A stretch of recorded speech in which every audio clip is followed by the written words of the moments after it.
Olá, boa noite a todos. É um prazer estar aqui com vocês mais uma vez.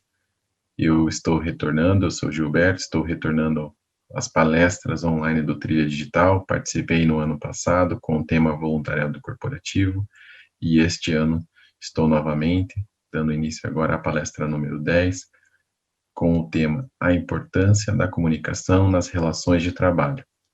Mas antes, relembrando, o objetivo do projeto Trilha Digital.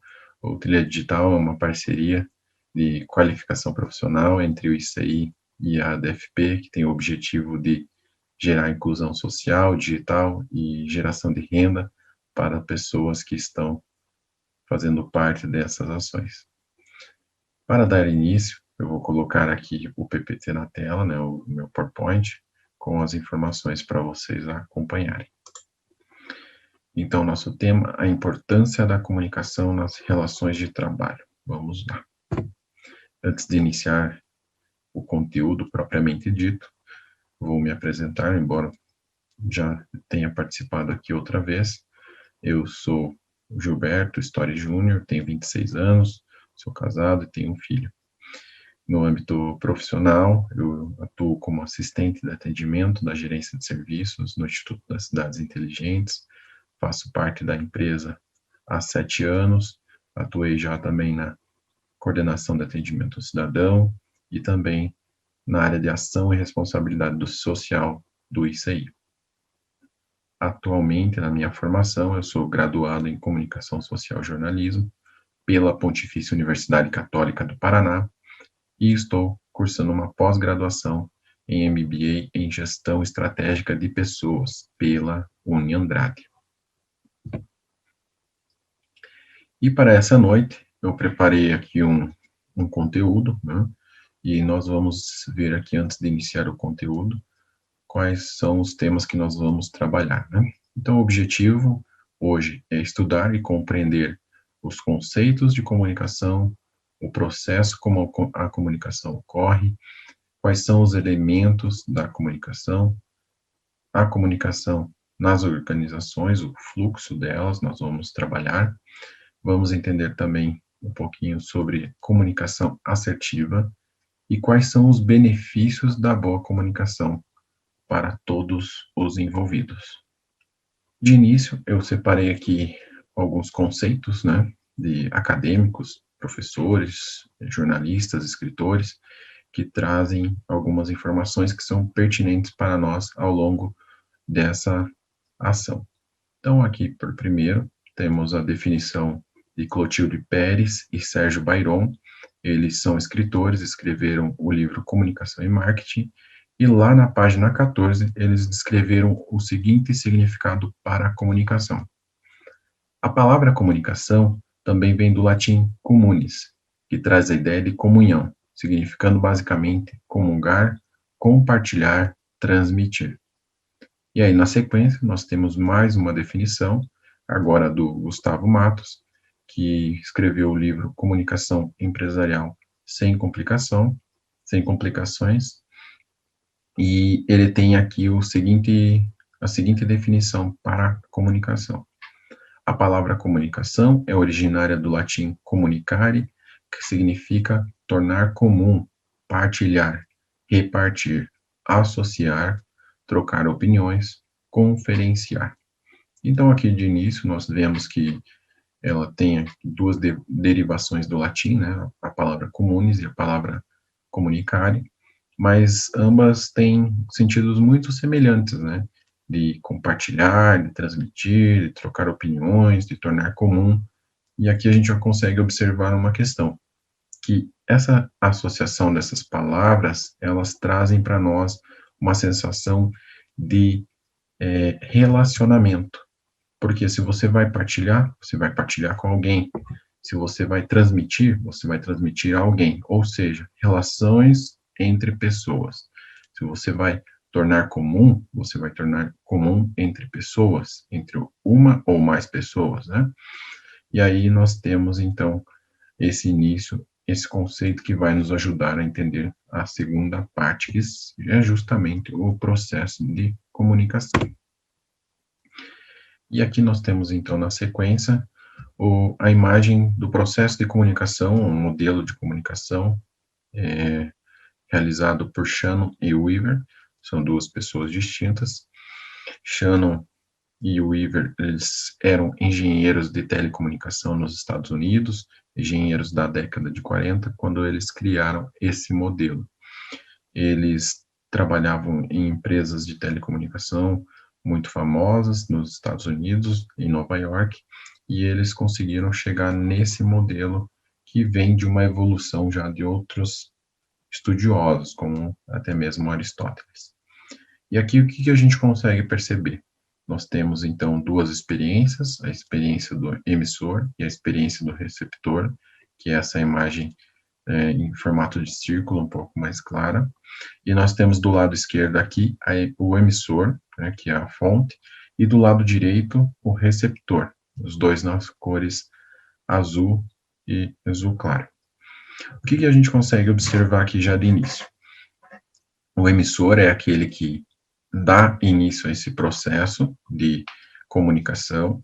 Na sequência, esse emissor ele tem aqui o processo de codificação da mensagem. O que significa isso? Ele tentar transmitir, ou melhor dizendo, né, aquilo que ele quer transmitir, qual é a mensagem que ele quer transmitir. Na sequência, nós temos o canal, que significa o meio pelo qual essa mensagem é transmitida. Depois, nós temos a experiência do receptor com a decodificação, que é o que ele compreendeu da mensagem que chegou até ele, e o receptor, que é justamente aquele que recebe a mensagem. E aí, nesse processo, nós temos, na linha vermelha, a resposta, que nada mais é o feedback que esse receptor vai dar para o emissor, né, conferindo se aquela mensagem chegou da maneira adequada, e se no meio desse processo a mensagem não foi compreendida da maneira adequada, existiu, então, nessa linha verde ali que nós estamos vendo, o ruído ou interferência. Então, qualquer problema que exista, que a mensagem não chegue da maneira adequada, e aquela mensagem que o emissor queria transmitir não chegue da forma correta para o receptor, significa que houve um ruído ou uma interferência na comunicação. E aí é justamente onde mora o perigo. É aí que os problemas de comunicação ocorrem, seja no relacionamento, seja num relacionamento que eu digo casamento, um namoro, seja no trabalho, seja em qualquer situação em que envolve a comunicação, se existe esse ruído, a mensagem não foi entendida claramente. E aí, para nos ajudar nesse método de compreensão da mensagem, nós temos aqui algumas formas como a mensagem é transmitida. Nós temos aqui, então, na parte superior, a linguagem verbal, que está voltada para o texto e para o discurso. Então, o texto nada mais é do que a linguagem escrita e o discurso nada mais é que a linguagem falada. Então, quando a gente estuda a questão da comunicação, a gente precisa entender quais são os elementos dessa linguagem verbal e não verbal. Então, no texto, na linguagem escrita, a gente tem as cartas, nós temos também e-mails, temos outras formas de serem verificadas essas questões da linguagem textual.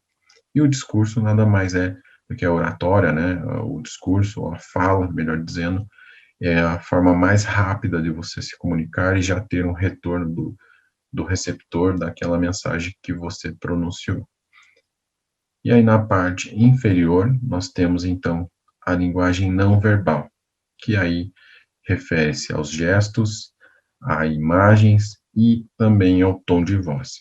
O interessante aqui é o seguinte: os gestos, nós sabemos que elas estão vinculadas a vários significados. Então, dentro desse processo de comunicação, a gente consegue interpretar situações que estão ocorrendo através dos gestos, através da forma como as pessoas estão se comportando, da postura delas.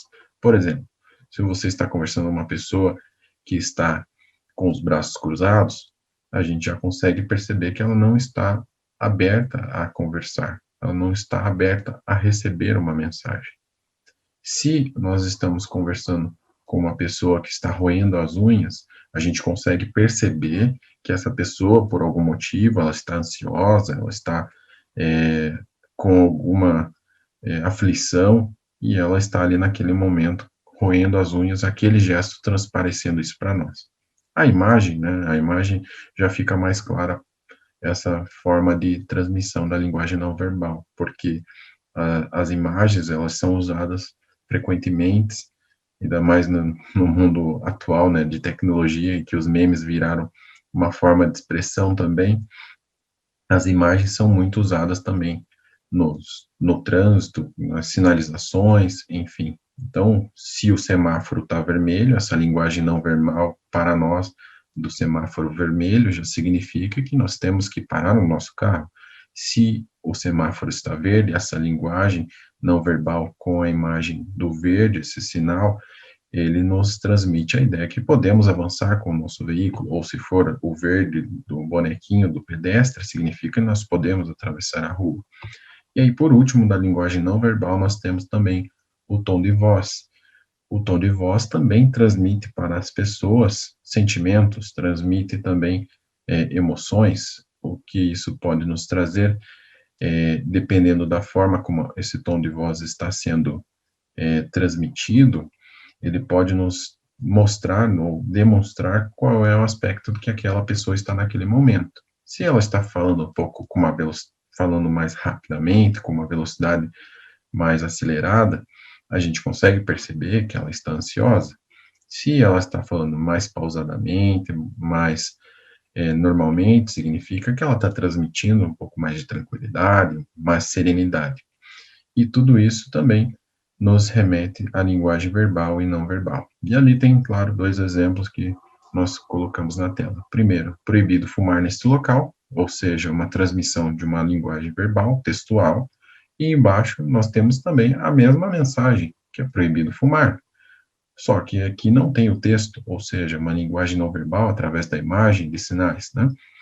E o que que é isso? O que que isso significa para nós, né? É importante a gente entender esse processo da linguagem verbal e não verbal, porque o nosso processo de comunicação, ele está no nosso dia a dia em todos os momentos, né? Desde que uma criança já nasce, ela nasce chorando, e ela tem ali já o seu processo de comunicação iniciado.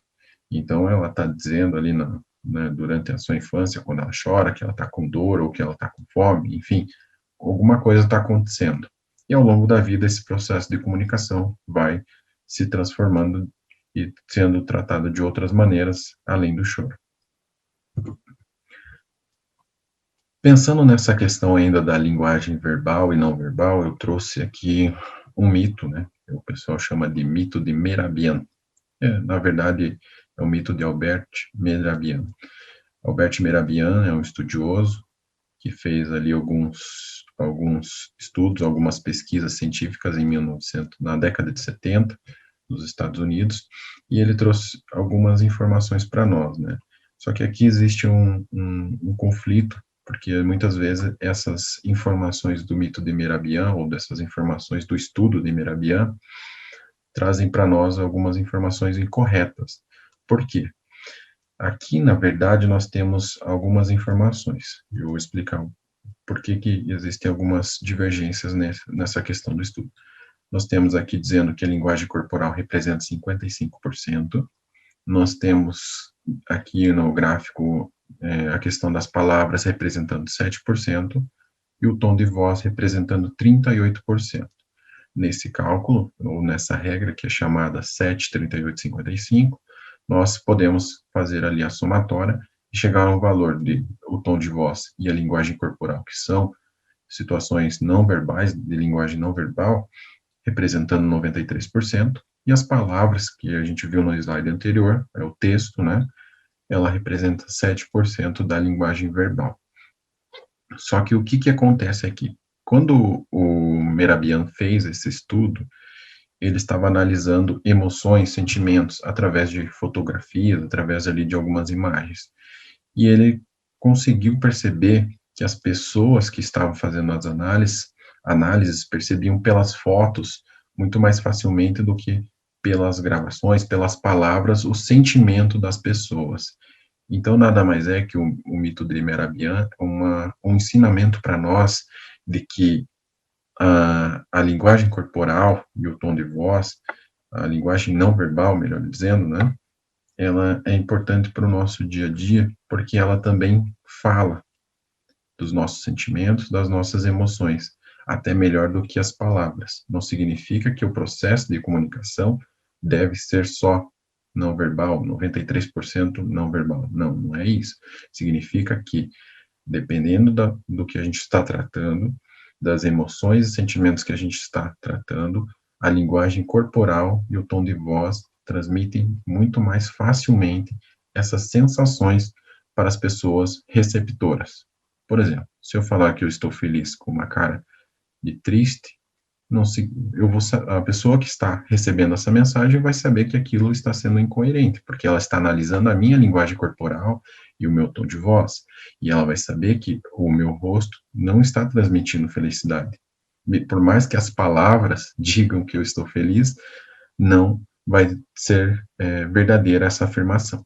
Então, o mito de Mehrabian, ele é muito interessante, porque ele traz essa questão da consistência e a coerência, né, congruência que a gente tem entre a relação da linguagem verbal e não verbal, porque as duas precisam casar, né? Eu acredito que vocês já observaram nos telejornais algumas mudanças de comportamento dos apresentadores.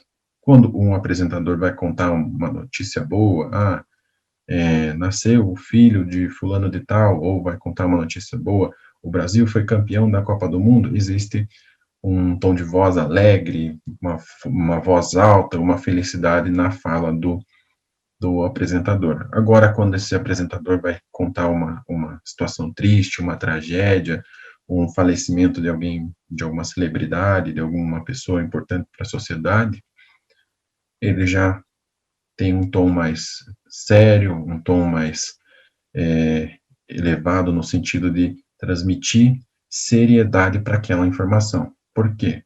A linguagem verbal com a linguagem não verbal precisam conversar.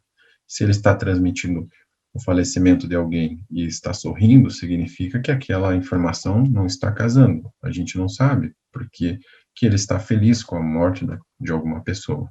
Então, isso é transmitido também no jornalismo, né? Então a gente consegue perceber essas informações. E no nosso dia a dia, é claro que isso também é importante. Agora sim, né? O nosso tema é nas organizações, nas relações de trabalho, mas é importante eu trazer essa introdução aqui para que a gente consiga entender e levar isso para o nosso dia a dia, né? Então agora sim, nas organizações, como que funciona essa questão da comunicação e das relações, né? Então, nós temos aqui, eu separei 4 tipos de fluxos utilizados na comunicação das organizações, né, no ambiente de trabalho. Vamos lá. Primeiro deles, o fluxo descendente. O que significa isso? Significa que aquela comunicação que vem dos superiores para os subordinados, pode vir da diretoria, do alto escalão, da presidência, de cima para baixo, trazendo informações, trazendo comunicados, trazendo coisas importantes envolvendo a estratégia da empresa, enfim. Esse é o primeiro fluxo dentro das organizações. Depois, nós temos o segundo fluxo ascendente. O que é esse fluxo? Ele é um fluxo que trabalha no caminho inverso. Ele trabalha dos subordinados para instâncias superiores. Então, às vezes, é um relato de um colaborador que está sendo levado para a sua gerência, para a sua coordenação, para a sua chefia, uma sugestão, uma crítica, enfim. Essa informação vem no caminho inverso do primeiro. Então, vem dos subordinados para as instâncias superiores. Na sequência, nós temos aqui o fluxo horizontal, que envolve a comunicação entre pares e setores. Então, às vezes, é uma informação que um setor precisa compartilhar com o outro, ou tirar uma dúvida, e essas informações acontecem entre pares. Pode ser eu com meu colega de trabalho, que está sentado ao meu lado e precisa tirar ali alguma dúvida sobre a atividade que ele vai realizar, e então essas informações trabalham na maneira da comunicação do fluxo horizontal. E nós temos também o fluxo transversal. O que é isso? O fluxo transversal traz aqui já uma comunicação mais mista. Ela envolve colaboradores de diferentes níveis hierárquicos e também não tem essa questão da segmentação, ou seja, o colaborador ali do operacional pode tratar com o gestor, pode trabalhar com os colegas, enfim, de qualquer nível, a pessoa pode extrair informações, trocar informações. Então, esses são os 4 modelos de comunicação nas organizações para a gente poder compreender um pouquinho melhor essa questão. Mas para que serve esses fluxos, essa comunicação no dia a dia nas empresas, né, nas relações de trabalho? Então, vamos imaginar o seguinte, nós temos aqui uma empresa com um número X de colaboradores e eu preciso transferir essas informações de um diretor que está ali alinhando um planejamento estratégico, está trazendo informações de qual caminho que a empresa precisa seguir. E essa informação, ela precisa chegar para todos os colaboradores. Então, por isso que existe a importância ali do fluxo de comunicação descendente, né? Então, nós temos aqui alguns exemplos, alguns motivos para que serve essa comunicação. Então, nós temos aqui que a comunicação ela serve para alinhamento estratégico, ela serve também para obter e fornecer informações entre pares, entre colegas, entre superiores e subordinados, enfim. Ela serve também para a realização de ações, para propor soluções, para gerar engajamento, para expor ideias por parte de todos os integrantes de uma equipe ou de algum setor. E aí eu trouxe aqui alguns exemplos diários de comunicação dentro das relações de trabalho, dentro das organizações, das empresas. Então, essa comunicação, ela é importante, ela já começa lá na primeira fase, quando a pessoa está interessada, é um candidato a entrar em uma empresa, no processo de recrutamento e seleção. Então, ali existe a entrevista individual, a entrevista coletiva, a dinâmica, que a pessoa vai se apresentar. Então, existe uma série de fatores envolvendo comunicação ali no dia a dia, e que a pessoa vai utilizar da comunicação verbal, da comunicação não verbal, seja ela através do gesto, através da imagem, como, por exemplo, um currículo que vai ter a foto dela, enfim, várias informações ali estão contendo a comunicação dela para com o RH ou para com a área de recrutamento da empresa. Outro exemplo diário, nas negociações, a comunicação é extremamente importante nas negociações. Então, uma negociação entre fornecedor e empresa, entre cliente interno e cliente externo, entre colaboradores de áreas, entre uma negociação entre subordinado e chefia, então você vai precisar pedir um aumento de salário, você vai ter que fazer uma negociação com a sua chefia. E comunicação, a forma como você vai chegar até ele, como você vai falar com ele, é extremamente importante nesse momento. Nas reuniões de trabalho, a comunicação também é importante, porque se você não tem uma comunicação assertiva, uma comunicação coerente nessa reunião, essa reunião pode se prolongar e até mesmo ser improdutiva.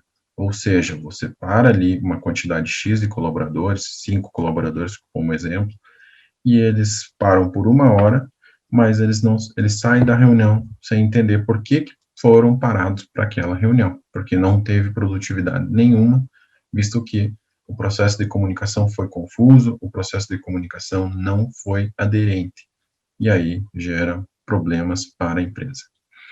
Outro item importante do dia a dia, envolvendo, claro, relações de trabalho, atendimento ao cliente, interno e externo.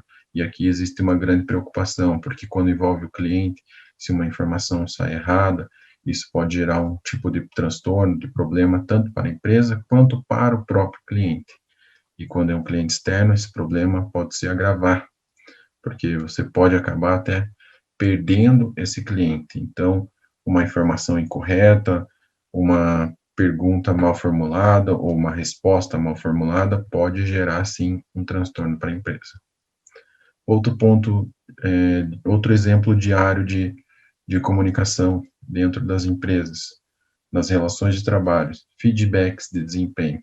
Então, existe ali um momento em que a chefia, os gestores chamam os colaboradores para aqueles colaboradores para explicar como foi o período avaliado, qual é o indicador que a pessoa atingiu, qual é a meta que ela atingiu, e tudo isso é importante dentro do processo de comunicação, que as pessoas estejam trabalhando de forma adequada, estejam se comunicando de forma adequada para que esse feedback ele se torne produtivo também. Da mesma forma como a reunião pode ser improdutiva, um feedback mal estruturado por conta de uma incomunicação ou uma falta de comunicação adequada pode sim gerar também um tempo perdido para um feedback. E aquele feedback que ia ser um feedback construtivo, que seria importante para o colaborador e também para o gestor, pode se tornar algo que foi totalmente desnecessário. E aí, claro que existem outros tantos exemplos, né, dentro do seu processo de comunicação nas empresas, desde que você chega na portaria, que você dá bom dia para o segurança, dá bom dia para a recepcionista, que você encontra com um colega e começa a conversar sobre o final de semana. Todo esse processo de comunicação é importante nas relações de trabalho. Mas aqui eu gostaria agora de apresentar para vocês um aspecto um pouco diferente dessa questão da comunicação, né? A gente viu até aqui a comunicação no seu conceito, já viu a questão da comunicação nas organizações de forma mais simples, mas aqui a gente tem um ponto que é bem importante parar e analisar de uma forma mais aprofundada, que é justamente a comunicação assertiva. Nós temos dentro da vertente da comunicação algumas maneiras de se comunicar, né, alguns modelos que são usados e alguns são usados inadequadamente. E o mais orientado ou o mais correto seria a comunicação assertiva. Mas como ser assertivo? Porque não é tão simples assim, né? As outras comunicações que a gente enxerga e que a gente conhece dentro das teorias da comunicação seria a comunicação agressiva e a comunicação passiva. A comunicação agressiva é aquela mais arbitrária, em que a tua posição tem que ser sempre a mais aceita, tem que ser a mais acatada, o que foi falado ali por aquela pessoa de maneira agressiva é o que vale para todo mundo. E aí nós temos a comunicação passiva, que é extremamente o contrário, aquela pessoa que recebe as informações, recebe a comunicação, mas ela não tem coragem de transmitir as suas opiniões e nem também de contribuir de alguma maneira.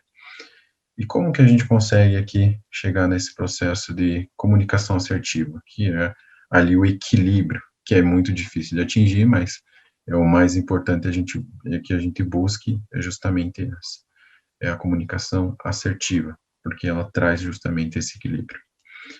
Quais são os pontos que a gente precisa analisar? Primeiro, nós precisamos parar para analisar a nossa comunicação intrapessoal. O que é isso? Comunicação intrapessoal é a comunicação com nós mesmos, aquilo que eu penso, aquilo que eu reflito. Então, como que está a minha comunicação intrapessoal? Porque daí a minha comunicação intrapessoal está relacionada diretamente ao autoconhecimento. Como eu me comunico, como eu recebo a comunicação de outras pessoas, como está essas informações no meu pensar, no meu agir, como está a minha comunicação. Então, é eu comigo mesmo. Outro item importante para se trazer, para se ter uma comunicação assertiva, preparação. Então, quando você trabalha numa área que você precisa fazer treinamentos ou precisa utilizar de maneira muito frequente a comunicação e você precisa ser assertivo na sua forma de se comunicar, você precisa se preparar. Você precisa se debruçar em cima do material que você vai transmitir a informação, você precisa se preparar para aquela reunião com as informações necessárias, estar bem embasado, porque assim a sua comunicação vai ser assertiva. Caso contrário, você vai ir pelo achismo, vai ir naquela que, eu acho que eu vou conseguir, mas não necessariamente você vai estar indo de forma coerente com a linha da comunicação assertiva. Depois, outro item importante dentro da comunicação assertiva, definir os interesses na hora de se comunicar. Então, quais são os meus interesses em transmitir essa mensagem? A quem eu quero atingir e por que eu quero atingir essa pessoa? E eu preciso definir esses interesses, porque se eu tenho algum público ali que possa não entender a minha mensagem, eu preciso analisar o que esse público pode compreender de forma equivocada. Então, assim, eu definindo os meus interesses, os meus objetivos com aquela mensagem, a chance desse ruído acontecer é muito menor. Outro ponto, ser claro e objetivo dentro da minha mensagem, buscar sempre, de alguma maneira, trazer essa informação de forma clara, coesa, coerente com aquilo que eu preciso atingir. Aí aqui falando já um pouquinho mais da ação de se comunicar, né? Não necessariamente por e-mail, por mensagem, é mais no sentido da comunicação frente a frente, a comunicação verbal, falada. Quando você está falando ou está escutando, sempre na tua fala, demonstre empatia. Sempre que você estiver escutando, demonstre empatia pelo emissor. E da mesma forma, quando você estiver falando, demonstre empatia pelo receptor, ou seja, demonstre respeito. Fale aquilo que o receptor gostaria de ouvir, mas que você precisa falar. E da mesma forma, na hora que você não estiver falando, escute, ouça o receptor, o emissor atentamente, escute o que ele vai te falar, analise aquela informação e antes de já precipitadamente responder, faça uma análise, faça um filtro daquela informação e aí sim monte a sua resposta. Nós temos como mania não escutar, né? Nós gostamos muito de sempre estar com a palavra, mas escutar são poucas pessoas, né? Nós, como seres humanos, temos essa dificuldade. E às vezes, quando uma pessoa está falando, a gente já está preparando uma resposta para ela. Nós já estamos preparando o nosso discurso antes mesmo de a gente ter a palavra. E aí o que acontece? A gente está perdendo totalmente as informações que essa pessoa está nos transmitindo. E aí a gente já está perdendo as informações das entrelinhas, está perdendo as informações relacionadas a nós, que poderiam ser importantes para a nossa construção diária.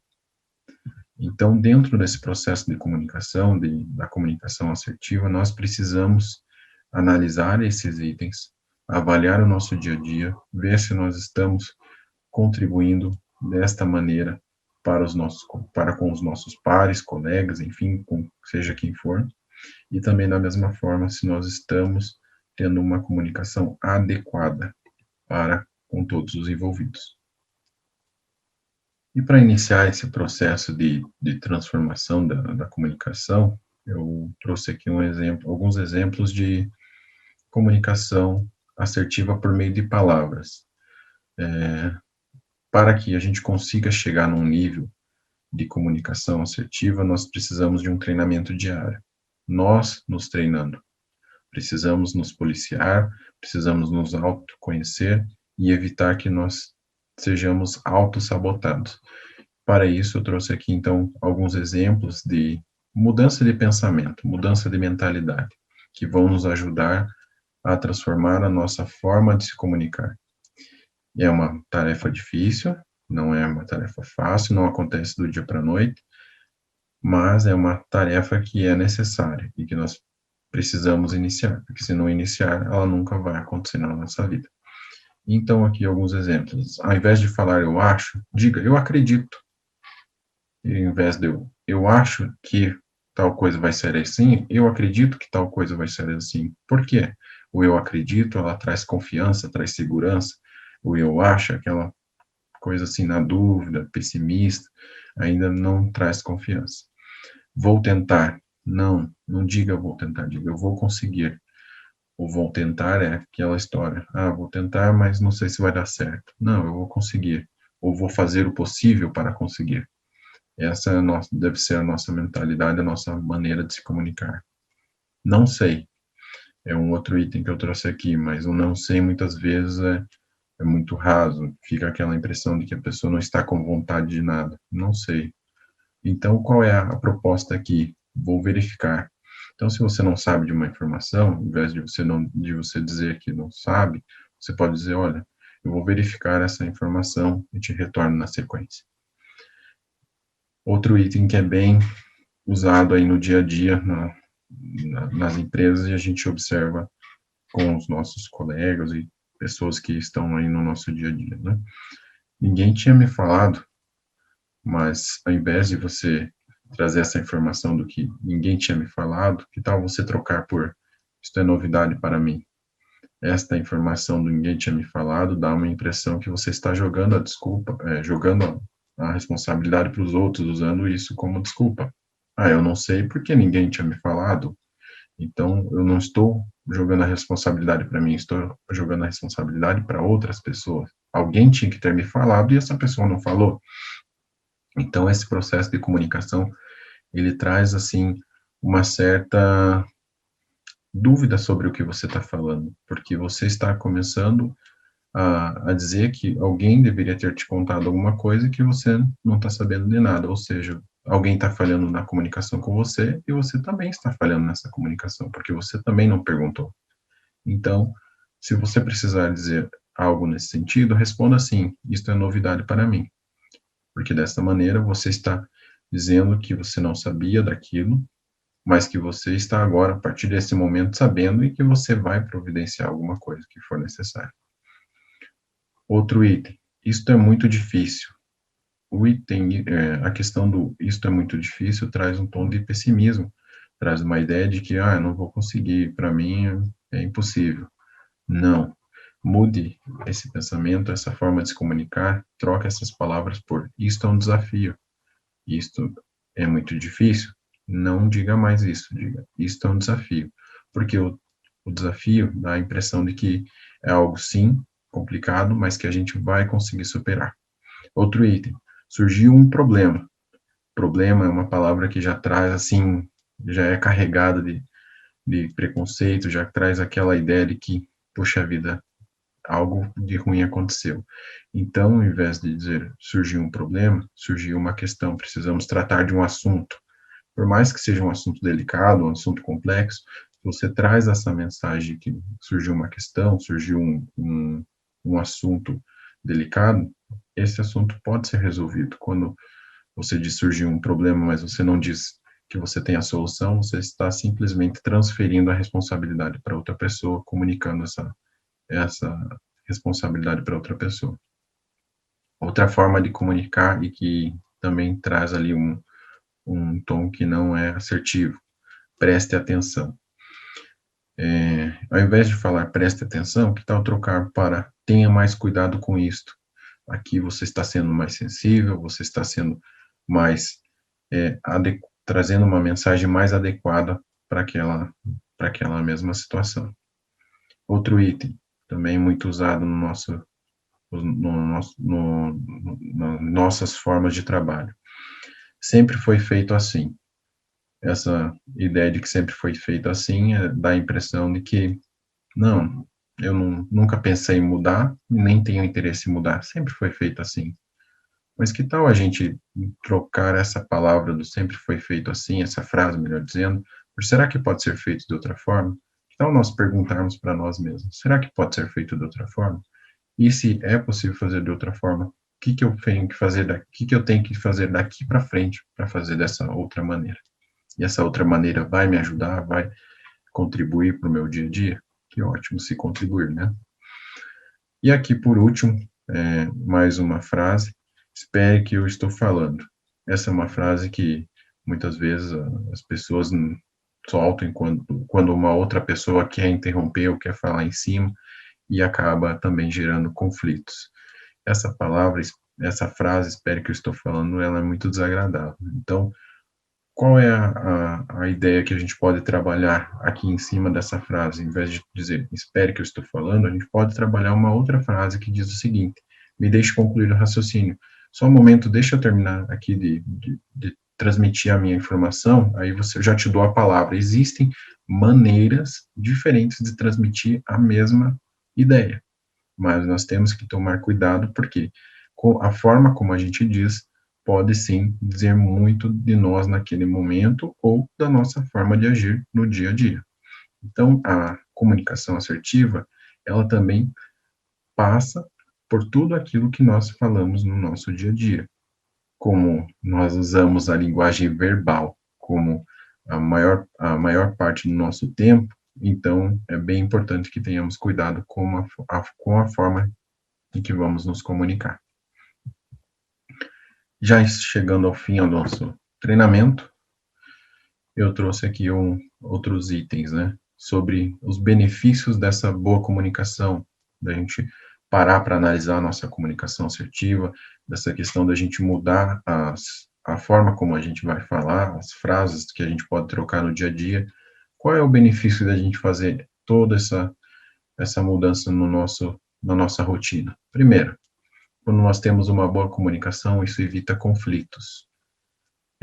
Quando as pessoas entendem o que uma quer transmitir para a outra, por mais que às vezes não exista uma concordância, isso minimiza os ruídos e evita, sim, conflitos.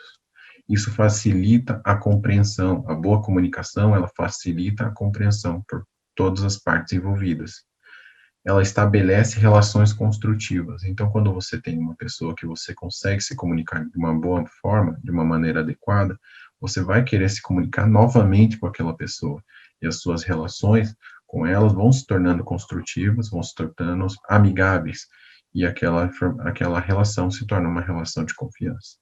E essa boa comunicação também gera autoconfiança. Por quê? Quanto mais a pessoa do outro lado está entendendo a sua comunicação, mais confiante você vai ficando na sua maneira de se comunicar e você percebe que a sua comunicação está sendo adequada. Além disso, favorece também o autocontrole. Quando nós não temos uma boa comunicação, ou quando nós temos, ou quando existe uma má comunicação no processo envolvido, é muito fácil perder o autocontrole. Então, a boa comunicação, ela vai favorecer o meu autocontrole. O meu controle emocional vai ser trabalhado naquele momento, mas de uma maneira muito mais positiva, evitando estresse e desgastes. E, por último, a boa comunicação fortalece a satisfação no trabalho. Quem que não gosta de trabalhar num lugar que existe boa comunicação, que as pessoas se respeitam, que a forma que as pessoas se comunicam é uma maneira adequada. Tudo isso fortalece a satisfação no trabalho, do clima, do ambiente organizacional. E aí, para fechar o nosso treinamento, eu trouxe aqui uma conclusão. A boa comunicação, ela é essencial para o nosso dia a dia.